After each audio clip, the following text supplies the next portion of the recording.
started addressing called, equipped and qualified. Last week I just was talking on becoming the Christian that you already are, and it's the idea of Christ living in us, and it's about a releasing of him inside of us and coming out into the world. But anyway, so today, moving on to calling. So the truth is about you and I that we are called. That is the truth. That's what the Bible tells us. That's what Jesus tells about us. That's what God has us. That we are a called people. But this whole concept of being called, it's a big concept to get your head around. And I grew up in a church, Baptist church, not a lot different to this one. And every year we have a month called May Missions Month. Do we do that here? May Missions Month? Yeah. Sometimes we do, May. Anyway, so for a whole month, we would have missionaries come to my church and they'd come and speak and tell us about all of these great ways about how God came to call them to go into missions. And you'd get this 4 weeks in a row in May Missions Month. And back in those days, there wasn't any internet. So the poor missionaries, they would leave to go to these far off places and corners of the earth. And when they'd come back, things like fashion had changed. But there was no such thing as the internet. So the missionaries always looked daggy. Seriously, they just looked like... and the kids were always so awkward in the way that they'd go about. And clearly I understand now, the kids probably had a little bit of culture shock coming from wherever they'd been and getting plonked into, the Western world. Their beards would be not the right shape. Their glasses, I think a lot of the missionaries we supported were obviously missionaries overseas when contact lenses came out. And so they'd come back with glasses. Nobody was wearing these glasses or laser eye treatment anymore. No one, but they had these big, kind of out of fashion, awkward looking, looks like you've been in another country for 10 years, which is exactly kind of what they had. But it wasn't their fault. It wasn't their fault. These were diligent, lovely people who were out there serving God. But these are the people that represented what it was to be called by God. And I was like, I'm too cool to look like that, ever. But you don't believe me, because we had these photos on our fridges. Just show the first photo of the family. Now there is a missionary family for you from the 90s. The next one, they served in New Guinea. Surely. The next one, Yeah. yeah. They've all been very cool. That is not cool. And that was my picture of what it was to serve God. I can't do that. I'm not going to do that. If that's what it looked like, serving God was not for me. But then as a young adult, it wasn't so bad. Like Em and I were dating, so the looking daggy thing probably wasn't going to happen, and I recognise what I'm saying. It was going to be okay. But then I became worried that being a missionary or being called was going to cost me my dream. Have you guys ever seen what a missionary band looks like? Go to the next photo. That is not the image that I was looking for I wanted to be a rock star. And that was not what I was after doing. But this is what being called looked like to me. It did not look good. It didn't look good, and it was just going to be costly. It was going to cost me my dream. So to be called by God, it seemed, in all reality, as a young person, a dull idea. It seemed boring, unexciting. It seemed like I would be far more better choosing what I wanted to do in my life than to end up looking or appearing or even behaving as what I thought some of those pictures would look. I had something more like this in mind about the way that I would be going about what I was doing. Yes, that's me when I was a not famous rock band. Which one? Top Top right. Top row without the beard. Without the hair. Yeah, no. I've got a mohawk, really thin one. But anyway, that's what I was going for. But anyway. All right, you can get the photo down there. Quick. Now, don't play funny man over there and start working like that. Anyway, what does calling mean anyway? What does it even mean to be called by God? I mean, is it God's calling that resulted in us in becoming a Christian? Is that what it is to be called to God? You know, Corinthians says God is faithful, by whom you were called into the fellowship of the Son. Like, are we called in? Is coming to be a Christian, is that what it is to be called? Like, certainly for the first several hundred years of the early church, deciding to become a Christian was a big deal. I mean, the early church dealt with, you know, threats, they dealt with persecution. You know, very well known traditionally that a lot of all the disciples were killed because of their faith. You know, joining the early church came with a whole lot of, you know, dangers, real dangers. And so the question of calling was primarily about, actually, will I become a believer or not? Is that what I'm going to do?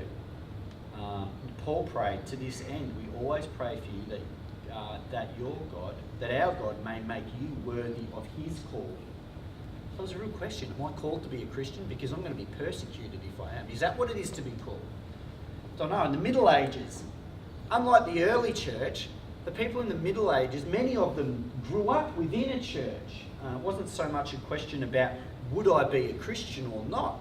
In the Middle Ages, the question of calling dealt with more around what type of Christian did I want to be. And you had, I could be the holy Christian, and I could get a sacred job. I could live a monastic life, or I could become a priest, or work some way in the church. There's that. And that is the higher calling. Is God calling me to that? Or am I going to be the Christian that lives more of an earthly kind of worldly kind of life, or I get married and I have kids and I have a secular job, less holy, less in the eyes, so they thought back then of God, a lesser job. Is that what it is about calling? Is calling about God asking us to do something special, to stand out from the field? Or is it calling just to become a Christian? Or is it another thing altogether? We've got one of our German friends here. Martin Luther King. Martin Luther came at the Reformation time, and he changed our understanding of what it is to be called again, with the recognition of the priesthood of all believers. You know, the scripture talks about you're a royal priesthood. And Luther came out with it doesn't really matter what your job is, whether it's a secular job or a sacred job, that any work that is done has holy responsibilities. So he said that the high priest or the priest doesn't have a greater station in life than, and he famously said, the milkmaid. One is not higher than the other. So Luther dispelled, I guess, the difference between a sacred job and a secular job. In the eyes of God, he was saying it's all important. All work should be honoured, was his kind of thing. And all work should be honoured because when we do it, whatever it is that we're doing, we become an agent which God works through. So there's a lot of truth ringing through those things. And he said, like, we might pray, give us today our daily bread. You know, we might pray that in the evening, and then the next morning the baker gets up and bakes the bread. So the baker is being used for a holy, a righteous, a godly purpose. That's what Luther said. So if calling is not about, is it about becoming a Christian or not becoming a Christian? Is it about doing special religious work, or is it about doing not special religious work? Is calling about any vocation or job? Is it the same thing, vocation and job, as Luther was saying? It's not, one's not more important than the other. Calling is so many different things. But then after that, we have this industrial revolution, the rise of factories and mega factories and all of these things. And if Luther said that, there's no difference, there's meaning in all work because God can use all work. What does that mean then to the worker in the factory who's doing the most meaningless, skillful-less work anonymously that any person could do? What does that mean, if calling is about the job that you do, the vocation you do, if you can't work because you're disabled, you've got a disability? Or what does that mean if your calling is through your vocation, if you're unemployed or if you're retired? Does that mean God no longer has a purpose for us because our calling is not evident? What is this thing about calling? What does it mean to be called by God? You know, if our job was our calling, then if we don't like our job, what does that say about what we think of our calling? Interesting kind of stuff. Anyway, so what does it mean to be called? Well, our calling doesn't simply mean becoming a Christian. There's an element of that, but it's not. It doesn't simply mean, our calling isn't simply what we do for a vocation in life. Calling isn't simply about what job we might take. Do I take Red Rooster or McDonald's? Oh God, what is it? It's not really simply about that. Because our calling, my calling and your calling, is a call to be, not a call to do. God calls us to be who we are as a follower of Jesus. And all that comes with that. Now, what are that can open a whole lot of things. Now, our calling isn't meant to be something that's hard and difficult and hidden and a mystery to us. I believe our calling is something to be natural. Fruit goes on a fruit tree because it is natural. Our calling that God calls us to do is to be a natural outworking of what it is to follow Jesus, becoming more like Him.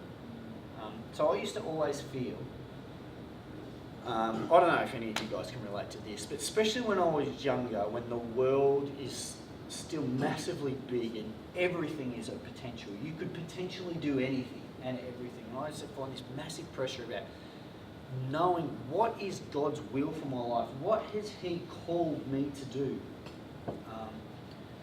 I always had this kind of sense of feeling that unless I could pinpoint what God wanted me to do, that I was somehow or some kind a less of a Christian, kind of being the leaf tossed in the winds, not really knowing what you meant to do, going backwards and forwards. I thought it would be not right to not know what God's called, which puts all this pressure on. What is God calling me to do? And I'd be like that. God, please let me hear your voice. And, in all earnest, in everything in me, just pleading for God, show me what that one thing is. What direction do you want me to take? Because the whole world is in front of me and I don't know what to do. And even to this day I have trouble, excluding a lot of stuff to do something. It's a character thing in me, but I'd pull my hair out, as you can see, trying to figure out what it is that God had called me to do. But I guess it's only through a bit of experience that I realise and I've come to understand that what God's called us to and you to is not as I mentioned before, it's not a mystery. It's not a game of hide and seek where He hides and you must seek and then you must find it. He wants you to know. He wants you to know that you are a called person. And He wants you to feel comfortable and natural within whatever it is that He's called you to do. It's not a mystery on His part, it's a mystery on our understanding of what calling is. And so that's part of what this is about. He's called us simply to be who He's created us to be in the places that He leads us to go. Townsville, Gold Coast, Geelong, it doesn't matter geographically where you are if you are being who He's created you to be. So the truth is, God speaks truth. Only an enemy and adversary speaks lies, and we know when we're hearing the lies, but God speaks truth. And the Creator, the God who sits in heaven, who created every follicle on your body, who put every joint, every cell together, who created you as who you are, He says this about you. It is God who Himself who has formed us. He has made us what we are and given us this new life to follow Christ, Jesus. And long ago He planned that we, so I'll insert you, should spend this life helping others. That's an easy calling, isn't it? Well, is it easy? It's pretty straightforward, helping others. Paul says in Romans, now you who belong to Him who was raised from the dead, so anyone who is a follower of Jesus, We've been raised from death in order that we might be useful in the service of God. Do you know what that tells me? There's no exclusions here. There's no, everyone has a calling except me. I just exist. There's no unemployment for those who are called to Jesus. Like, everyone has this calling. God created you with abilities. God created you with interests, talents, spiritual gifts, a personality. He's given you your friends, your family, your husband or your wife or your brothers or your sisters, and all of those, not just simply for your own benefit. He doesn't waste abilities, waste abilities. He doesn't waste a gift that he gives someone. Spiritual gifts weren't given to us for our own benefit. They were given to us for him to use for the benefit of others, for the benefit of his kingdom. So God uses our life experiences, all of them. All of us have had life experiences that we're able to use. I was trying to think of one that wasn't. When I finished year 12, my year 12 score was so low, which is a good thing here, it's a bad thing in Victoria, that they wouldn't tell me what it was. They said, well, there's no point, Rob, you can't do anything. I passed VCE, but they wouldn't tell me how I passed because they wouldn't tell me what my score was. It was too low. I couldn't get...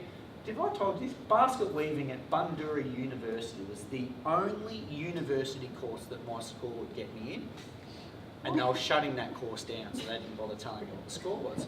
So I didn't know. It was so low. Do you know how much pride it gives me to get alongside a student in year 12 who's freaking out about this score that they've got to get? For me to be able to say, you know what, I'm not saying that I'm any picture of success, but my score, not everything is wrapped up in how you go in this year. Yeah, do your hardest, try your best. That's not what don't be lazy, but do you know what I mean? So my experience of, oh man, am I really that dumb? Yeah, it was humbling. I didn't tell anyone for a long time that I didn't get a score. But I can use that because that's my life and that is my experience. And it wasn't a great one at the time, but all of us have experiences that God can use to help others, to serve others. Even if you're so dumb that you don't get a score for your VCE thing. I still passed English though, which enabled me to, anyway.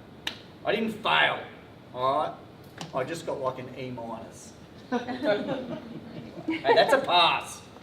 How many people here have done degree, bachelor level studying, saying P's equals degrees? Yeah.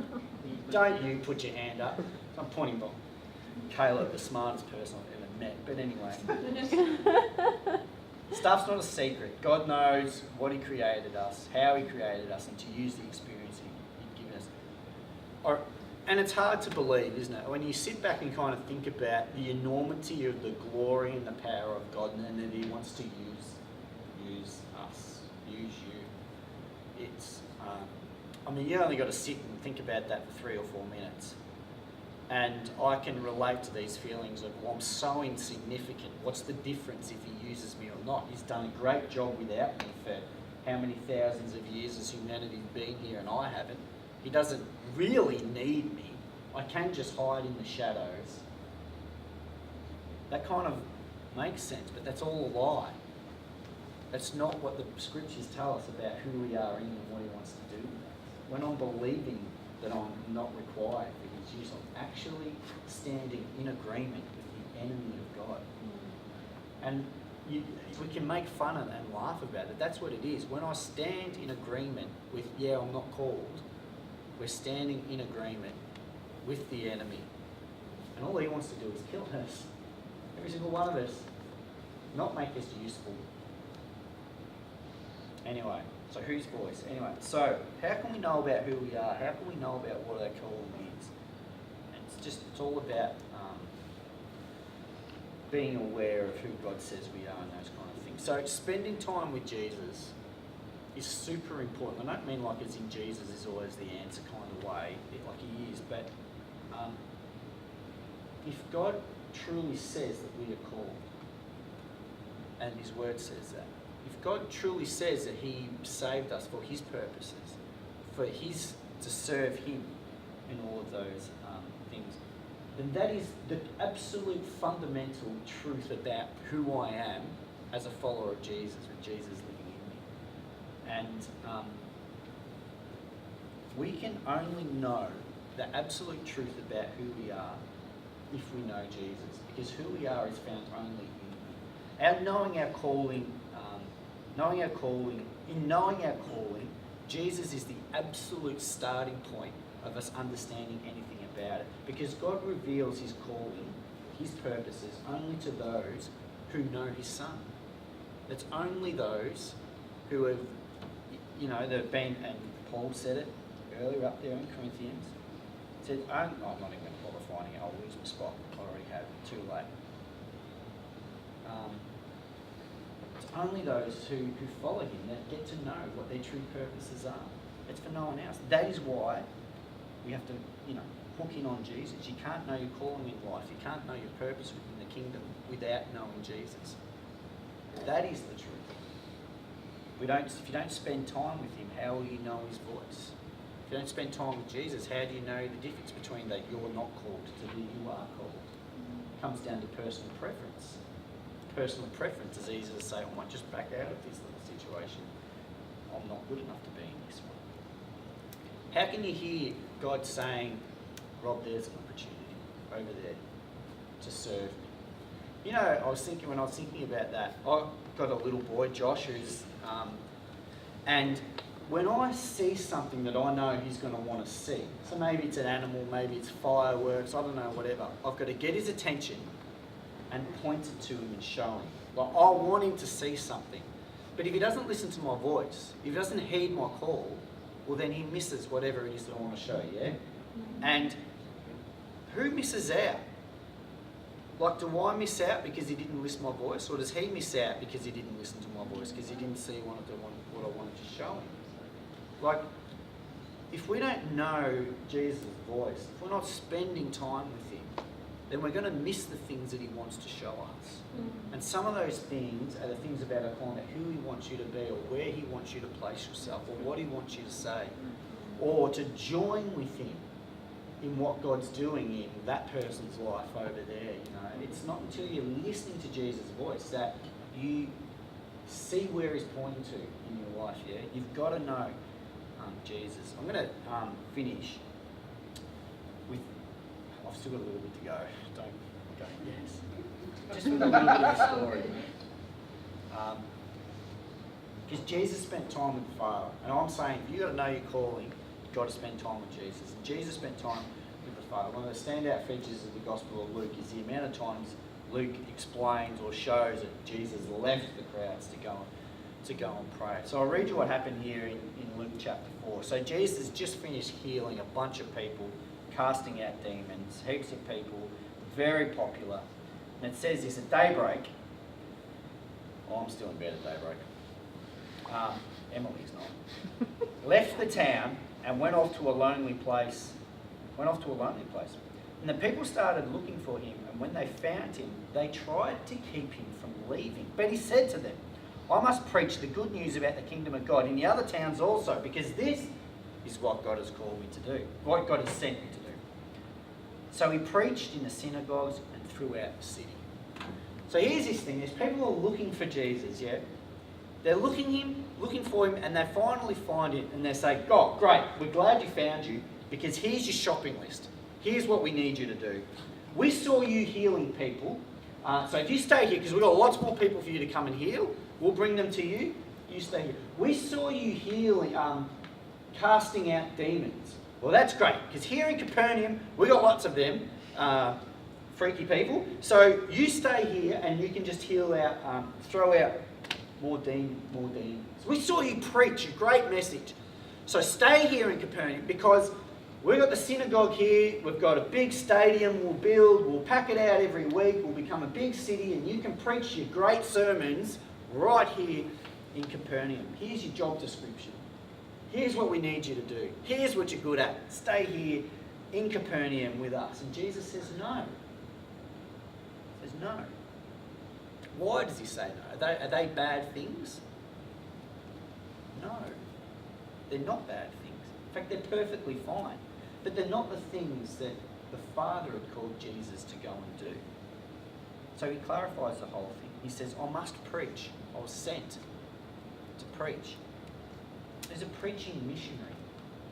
This is what his calling was. Like, he's not against healing, clearly we see that in the Gospels, but he's not about to open a hospital in Capernaum.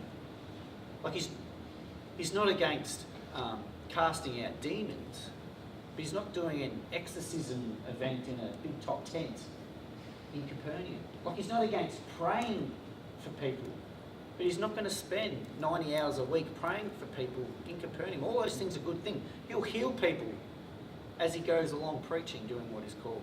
You know, he'll pray for people.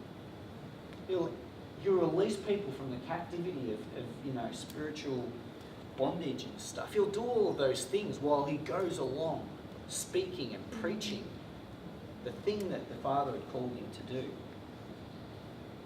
He was called to be a preaching missionary. Jesus knew his calling. And one day, when I read through that passage and spend a time looking at it, whether if that time alone in that morning with his Father, away from people, actually refocused him, brought him back to what God wanted him to do. It's not that he walked away, but focused him, solidified within him what he was called to do, confirmed his calling.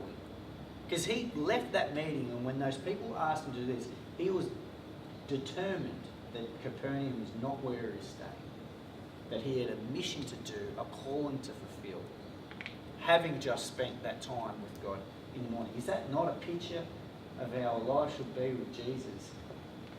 In hearing his voice, understanding what he's saying to us. When we go to God, we pray, we read the scriptures, we journal, we listen to God. When we do those things, it pulls our focus off us.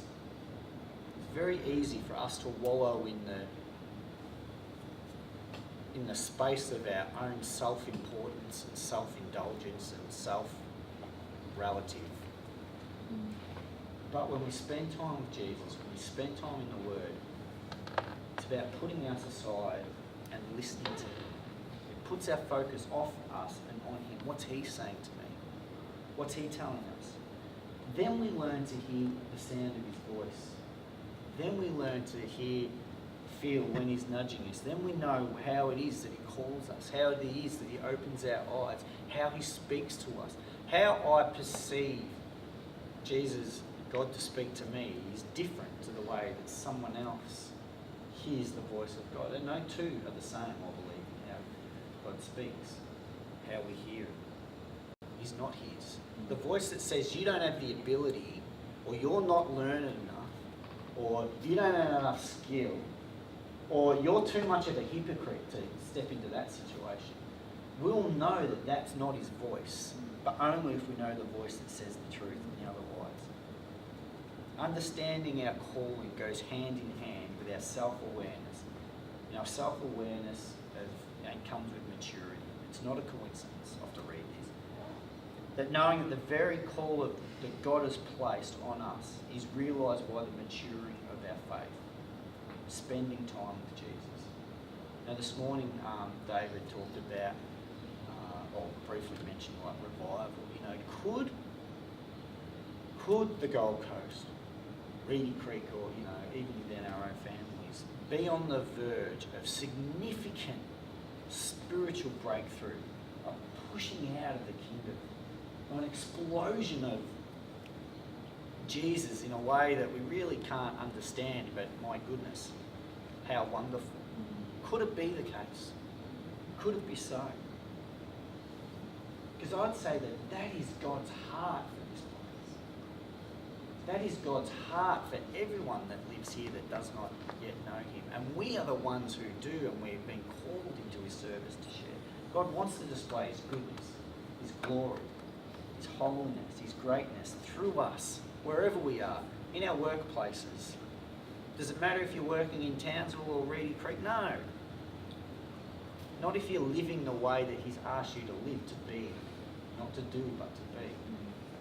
In your workplaces, in your families, amongst your friends, your brothers, your sisters, your husbands, your wives, anyone that you're in relation, God wants to display himself through you, and you are called to be the window into the heart of God.